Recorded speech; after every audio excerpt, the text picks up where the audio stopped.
형제를 하려면이라는 제목으로 하나님의 말씀 나누겠습니다. 여러분, 교회에서 혹시 형제 자매를 어떻게 사용하십니까? 옆에 분들에게 뭐 형제님, 자매님이라고 이야기를 많이 하지 않습니까? 저는 어릴 적부터 모태신앙이기도 하지만 어릴 적부터 교회를 다녔습니다. 그래서 청년부 이전에는 두연아 이름을 불려줬습니다. 그런데 청년이 되니까 교회에서 저를 두연 형제라고 불렀습니다. 저는 그래서 교회에서 저의 공식 명칭은 두연 형제였습니다. 그러다가 신학교에 가고 보니까 더 이상 저를 두연 형제라고 부르는 사람 없고 백두연, 전도사, 이제는 백두연 목사라고 부릅니다. 우리는 흔히 교회에서 형제님, 자매님을 호칭 정도로만 사용을 합니다. 그냥 딱히 부를 말이 없어서 형제님, 자매님이라고 부르기도 합니다. 그러나 우리말 형제라고 번역된 오늘 성경에서도 오늘 본문에서도 많이 나오는 형제라고 번역된 이 아델포스라는 이 단어는 이 당시에 정말 굉장히 중요했던 그런 단어입니다. 왜냐하면 그 당시에 남녀가 굉장히 차이가 큽니다. 그리고 가진 사람과 못 가진 사람이 한 곳에 어우러져 있습니다. 그리고 어떤 사람은 피부색이 하얗고 어떤 사람은 피부색이 검맣고 피부색이 다른 사람이 그 가운데 한 공동체를 이루고 있습니다. 또 지역이 다 다릅니다. 어떤 사람은 서쪽에서 왔고 어떤 사람은 동쪽에서 왔고 또 어떤 사람은 정치적 성향이 이런 성향을 가지고 있고 어떤 사람은 정치적 성향이 좀 이쪽에 치우친 사람이 있고 또 어떤 사람은 또 어떤 사람과의 관계에 있어서 주인이고 어떤 사람은 종과 노예입니다. 이러한 다양한 사람들이 한데 섞여서 형제님, 자매님이라고 부른다는 것은 그 당시 사회에서는 굉장히 충격적인 일이었고 굉장히 이례적인 일이었습니다. 사도 바울이 그 서신서에서 계속 형제들아라는 표현을 참 많이 썼던 것처럼 형제라는 표현을 참 많이 썼습니다. 오늘 설교 제목을 형제를 사랑하려면이라고 여러분 제가 정했는데 우리 형제 아델포스의 의미가 여러분 결코 가볍지 않으면 여러분 꼭 확인하시기 바랍니다. 우리 옆에 분들과 인사드릴게요. 당신 나의 형제님, 자매님입니다. 시작.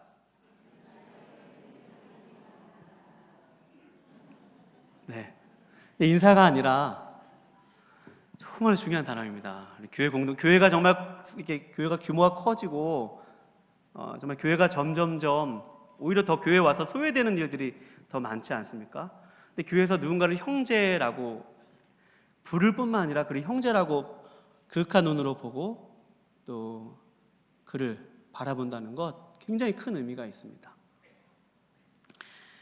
그런데 오늘 본문의 이야기는 이런 사람을 형제라고 부를 뿐만 아니라 한 걸음 더 나아가서 나에게 손해를 입힌 사람, 또 나에게 상처를 준 사람, 또 나에게 해를 끼치는 사람을 형제로 받아들이는 그런 이야기입니다. 누군가를 형제로 부르는 것이 쉽지 않은 그 대상을 향해서 형제라고 부르고 오늘 본 말씀에 보면 16절에 이후로는 종과 같이 대하지 아니하고 종 이상으로 곧 사랑받는 형제라 라고 불렀던 것처럼 사랑을 하는 여기서 사랑은 아가페로 기록되어 있는데요. 아가페적인 그 사랑을 하는 형제, 나에게 손해를 입히고 나에게 상처를 주고 나에게 해를 입힌 사람을 형제로 받아들이는 사랑하게 되는 그런 이야기입니다. 도대체 무슨 일이 있었길래 누군가를 형제로 부르는 것이 쉽지 않은 일인지 오늘 본 말씀에서 살펴보고 여러분과 제가 나의 형제의 지경이 넓어질 수 있기를 주님의 이름으로 축원드립니다. 빌레몬서라는 그 성경의 인물인 빌레몬은 오늘 본 말씀에 보면 사도 바울이 사랑하는 동역자였습니다. 그리고 그의 아내는 자매라고 표현된 아비와 또 우리와 함께 병사된 아키포, 또 그의 집에 있는 교회들, 이런 표현들로 미루어서 이 빌레몬은 믿음의 가정의 가장이었고 또 한 교회, 이 가정 공동체에 자신의 집을 열어서 자신의 집에 있는 공간을 열어서 예배를 드릴 수 있도록 허락했던 그런 믿음의 영적인 리더였습니다. 자신의 집을 연다는 것 쉬운 일이 아닙니다. 매주마다 자신의 집에서 여러 부류의 사람들이 와서 예배를 드린다는 것, 여러분 식재료 값이 몇 배나 더 들 것입니다. 또 청소를 더 많이 해야 될 것입니다. 여러 가지 나의 물질적인 그러한 희생과 또 헌신과 애씀이 이 빌레몬의 집에서 매주마다 일어났습니다. 그리고 골로새서 4장 9절 말씀에 보면 빌레몬의 종이었던 골로새서 4장 9절을 보면 빌레몬의 종이었던 오네시모를 사도 바울이 이 골로새 교회에 누이고 함께 보냅니다. 그러니까 골로새서의 그 편지와 그 서신과 오늘 이 빌레몬서의 그 서신을 가지고 오네시모가 사도 바울로서부터 이곳으로 갔습니다. 그러니까 빌레몬은 골로새, 우리가 알고 있는 골로새서의 그 지명, 골로새에 있었던 그 지역의 한 가정교회의 리더였고 믿음의 가장인 것을 알 수 있습니다. 그는 주 예수 그리스도에 대한 믿음으로 살았고 또 형제 자매들을 헌신적으로 섬겼습니다. 빌레몬에게 있어서 예수 그리스도는 그에게 가장 귀한 이름이었고 그러니 자신의 집을 내어주는 것도 아깝지 않았거든요. 그에게는 왕이셨습니다. 빌레몬은 그렇게 많은 사람에게 위안을 주는 사람이요 평안을 주는 사람이요 또 많은 사람에게 기쁨을 가져다 주었고 사도 바울도 그가 항상 하나님께 기도할 때마다 이 빌레몬 때문에 감사하고 기뻤다고 오늘 성경은 증거하고 있습니다. 그러나 빌레몬에게 밝은 일만 있었던 것은 아닙니다. 그의 노예로 있었던 오네시모가, 오늘 이 성경의 인물이었던 이 오네시모가 공교롭게도 그 빌레몬의 재산에 손해를 입히고 도주한 것입니다. 도망한 것입니다. 그 당시 로마의 그 노예제도의 그 습관, 풍습의 그 법에 의하면 주인을 이렇게 주인 몰래 벗어나고 이탈한 노예는 주인이 얼마든지 잡아서 죽일 수 있는 그러한 법이 있습니다. 왜냐하면 노예는 주인의 소유물과 같이 여겨졌기 때문입니다. 빌레몬에게 이 오네시모만 생각하면 마음이 다 달았습니다. 열이 받는 그런 일이었습니다. 분함이 일어났고, 여러분 단순히 그냥 뭐 노예 제도라고 생각하지 마시고 그냥 분명히 이 빌레몬이 오네시모를 자신의 집에 들이기 위해서 상당수의 재산이 그에게 흘러갔기 때문에 어쨌든 간에 자신의 재산에 큰 손해가 일어난 것입니다. 그러니까 빌레몬이 오네시모를 생각했을 때는 굉장히 큰 마음의 큰 짐이었고 상처였습니다. 그런데 하나님의 손길이 참 오묘하고 하나님의 섭리가 참 독특합니다. 이 바울을 도망간 빌레몬을 도망간 오네시모가 공교롭게도 많은 사람이 모인 이 로마에 가서 은닉하려고 했는데 하필이면 거기서 사도 바울을 만난 것입니다. 가택 연금 상태에 있었던 감옥이었지만 그러나 누구나 이렇게 자유롭게 만날 수 있었던 사도 바울의 집에 이 오네시모, 빌레몬을 도망간 이 노예 오네시모가 사도 바울을 찾아간 것입니다. 사도 바울이 이 오네시모에게 복음을 증거했고 이 오네시모가 결국에는 예수님을 믿게 되었습니다. 그래서 사도 바울이 갇힌 중에 낳은 아들 오네시모라고 표현했죠. 이 아들을 사도 바울은 아들이라 불렀고 형제라고 불렀고 그는 내 신복이다라고 부를 정도로 그 신복이란 말은 나의 심장과 같은 그러한 표현이거든요. 일단 누군가 오네시모가 내게서 떨어져 나는 것은 내 몸의 팔의 일부가 한 짝이 떨어져 나가는 것 같이 나의 신복, 나에게 가장 중요한 사람 중에 한 사람이 바로 사도 바울에게 있어 바로 이 오네시모가 그런 사람이었습니다. 그런데 이 오네시모와 사도 바울이 이렇게 같이 지내면서 오네시모가 사도 바울이 복음 증거를 계속적으로 감옥에 있으면서 할 수 있도록 심부름도 해주고 또 누군가에게 대신 말씀도 전해주고 그런 일을 하였습니다. 도와주었습니다. 돕는 일을 하여 저같이 부교육자 역할 같은 돕는 일을 이 오네시모가 하였던 것입니다. 그래서 사도 바울이 오늘 이 빌레몬서 이 편지를 빌레몬에게 쓴 것입니다. 빌레몬은 참고로 오늘 본 말씀 19절에 보면 내 자신이 내게 빚진 것은 내가 말하지 아니하노라 라고 했던 것처럼 빚이 있었습니다. 그것은 바로 영적인 빚이었거든요. 그러니까 빌레몬은 사도 바울에게 영적인 빚이 있는 사람이었습니다. 그래서 많은 신학자들이 이 빌레몬은 사도 바울이 역시 복음을 증거해서 낳은 영적인 아들 중에 한 명도 바로 이 빌레몬이라는 것입니다. 그러니까 얼마든지 사도 바울은 이 빌레몬에게 영적인 권위에 있기 때문에 너에게 있었던 그 하인, 노예, 너에게 도망한 노예가 내게 지금 너무 유익하니까 그냥 내게 있도록 해, 이렇게 좀 권위 있게 얘기할 수도 있었으나 오늘 본 말씀에 보면 그렇게 하지 아니하고 간청한다, 내가 너에게 정말로 사랑으로서 얘기한다고 하면서 이 편지를 이렇게 절절하게 애절하게 쓴 것입니다. 애절하게 쓴 거예요. 그리고 결국에는 이 사도 바울이 내가 다시 너한테 이 오네시모를 돌려보낼 테니 그를 받아서 사랑받는 형제처럼, 더 이상 종이 아닌 사랑받는 형제처럼 받아주라 라고 사도 바울이 그렇게 권면을 합니다. 여러분, 저는 오늘 이 본문 말씀을 보면서 여러분과 나누기 원하는 것은, 여러분, 이 빌레몬서 1장으로 구성되어 있는 빌레몬서가 성경 66권의 정경에 포함되었다는 것입니다. 보통 사도 바울의 그 편지는 굉장히 교리적이지 않습니까? 복음에 대해서 굉장히 날카롭고 예리한 하나님의 말씀이 보통 사도 바울이 쓴 글인데, 사도 바울이 친필로 쓴 이 편지, 어떻게 보면 개인들 간에 사사로이 쓴 이 편지 한 통이 오늘 성경에 이렇게 정경에 들어가 있다는 것입니다. 이 부분을 묵상하면서 저는 여러분, 이 사도 바울과 이 빌레몬과 오네시모가 만들어낸 이 이야기가 어쩌면 여러분과 저의 일상의 이야기가 닮아 있는지 모르겠습니다. 예배당 문을 나서서 나가면 당장 만나야 되는 우리 직장의 동료들, 또 친구들, 학교에서의 나의 친구들, 또 가정에서 나의 가족들, 또 나의 직장에, 나의 사업장에서 찾아오는 손님들, 또 내가 어느 식당에 가서 처음 보는 그 식당에서 일하는 사람분들, 주유소에서 기름 넣을 때 나에게 주유소에 기름 넣어주는 사람, 우리에게 대수롭지 않게 여겨지는 그런 수많은 일들이 우리에게 있습니다. 오늘 본 말씀도 어떻게 보면 그냥 사사로운 그냥 이야기와 같지만 기록되어 있다는 것입니다.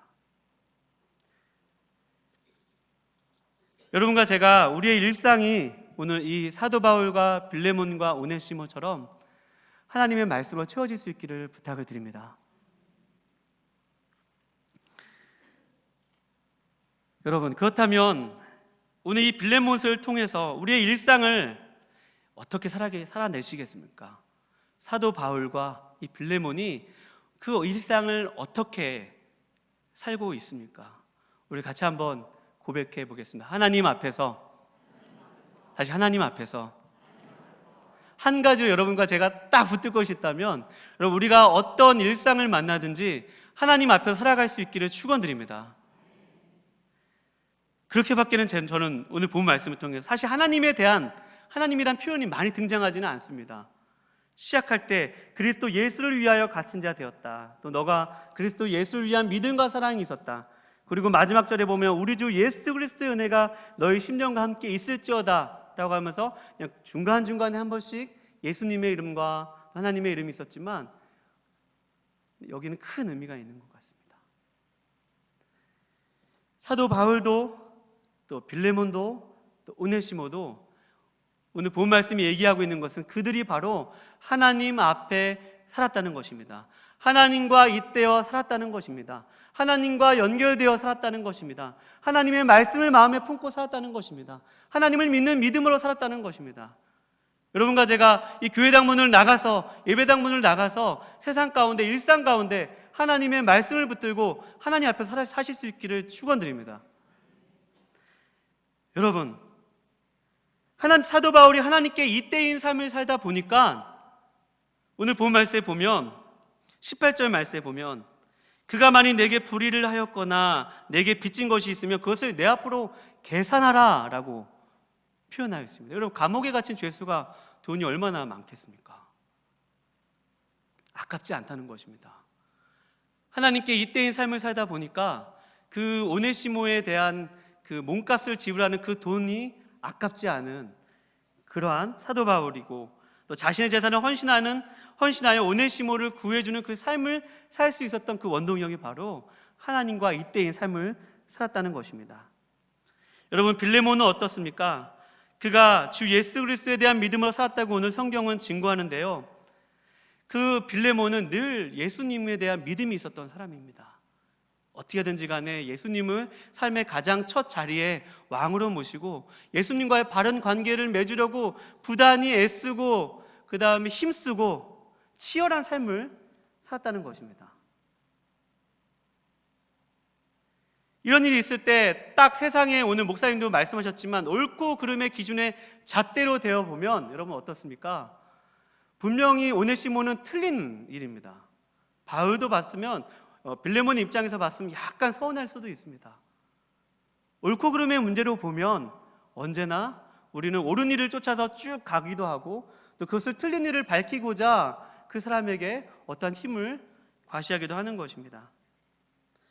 그러나 여러분, 오늘 본문에서 그리스도 안에 라는 말이나 주 예수 그리스도 안에 이 사도 바울과 이 빌레몬과 오네시모가 있어서 그들이 독특한 삶의 양식을 만들어냈던 것처럼 여러분과 저도 예수님 안에 사실 수 있기를 축원드립니다. 여러분, 우리가 예수로 충만하면요, 내가 다른 사람에 대해 큰 신경 쓰지 않게 됩니다. 누군가 나에게 무슨 말을 하든지, 누가 나에게 어떤 평가를 내리든지, 내가 어떤 학교를 나왔든지, 내가 돈이 있든지 없든지, 또 누군가 나에게 상처를 주는 말을 했든지 없든지 내 안에 예수가 있으면 조금 더 그런 상황 가운데서 버텨낼 힘이 있고 덜 예민하고 마음의 여유로움을 찾을 수 있습니다.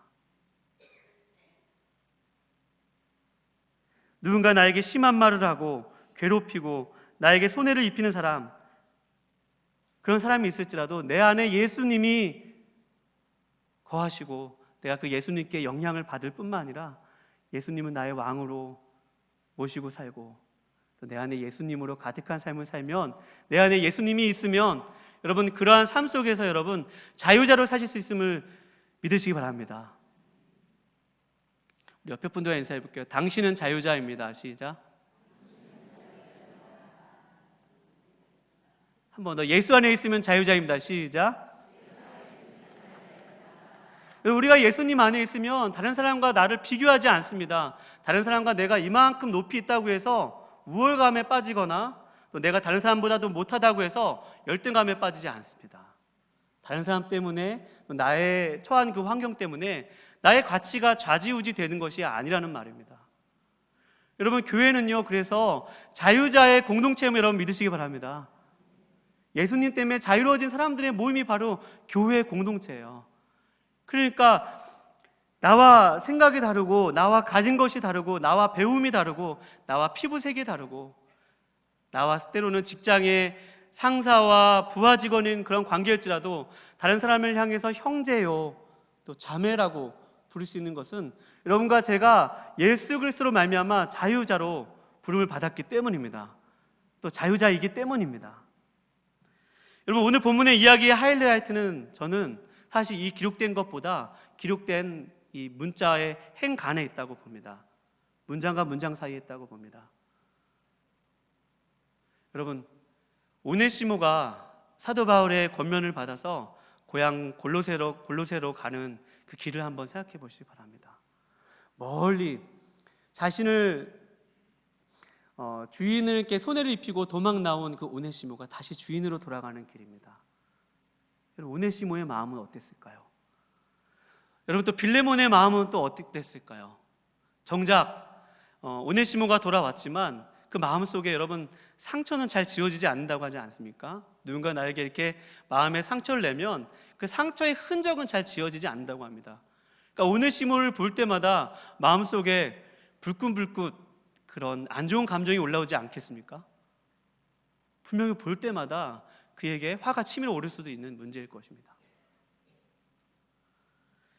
그러나 여러분, 오네시모가 이 편지를 들고 가서 주인이었던 빌레몬에게 전달했기 때문에 오늘 이 성경에 기록되어 있습니다. 분명히 오네시모와 빌레몬이 한번 만나는 장면을 한번 상상해 보시기 바랍니다. 아마 누가복음 15장에 있었던 제2의 탕자의 이야기와 같은, 이렇게 멀리 떠났던 나를 버리고 갔던 아들과 같은 이 종이 나에게 돌아오는데 그 값을 사도 바울이 대신 지불하여서 어쨌든 금전적인 문제는 해결되었지만 그냥 그 돌아오는 오네시모를 향해서 두 팔을 벌리고 맞이하는 그 빌레몬의 모습, 서로 부둥켜 안고 그 제외하는 모습.